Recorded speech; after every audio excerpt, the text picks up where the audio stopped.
to extend a welcome from Rutgers and from all of us on behalf of this institute and the business school in which it is located. Very, very important issues we're dealing with today. And the slip of the tongue, I hope, is intentional because I've been a professor for many, many years, and I still consider myself first and foremost a professor. But let me just take a few minutes to put this in personal perspective here. What you're doing today, I think, is very, very important. And there's several reasons for that. Obviously, one you don't know, and that is that my wife is an ethicist, and she's a bioethicist on the faculty at Rutgers, focuses mostly in sub-Saharan Africa, but ethics is a conversation at the dinner table every day. So it's something we think about, something we discuss. And second, of course, are the events that recently have overtaken us at Rutgers. Now, those events pale in comparison to the just tragic things that have been happening in Boston and things that have unfolded even as we were driving in today. And in some ways, the immensity of that puts in perspective some of the other issues that we are embroiled in on a day-to-day basis. And I hope we can keep that perspective in mind. But just from the point of view of our little university, not so little with almost 60,000 students right now, we are in the midst of two major undertakings. First is, as you know, bringing in the elements of UMDNJ to Rutgers, which is the largest single transaction of its kind ever undertaken in the history of higher education.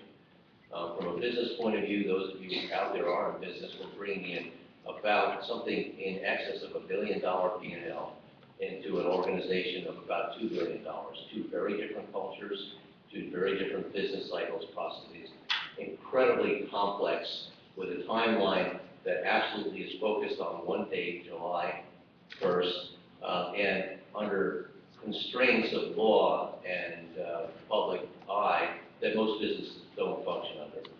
The second is that we're doing a strategic plan for the first time in about 15 years that brings together all of our community from all three campuses and has, I think, uncovered some decades-long issues that have now bubbled to the surface and that need to be dealt with.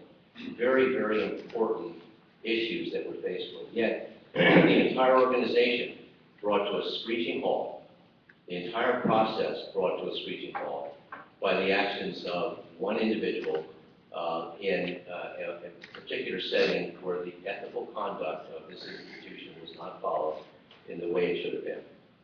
And it should bring home to all of us what can happen.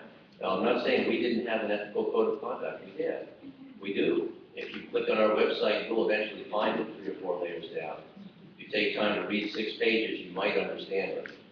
But these ethical codes don't work unless they're part of the culture. They don't work unless they come from management down. They don't work unless they're part of our every activity.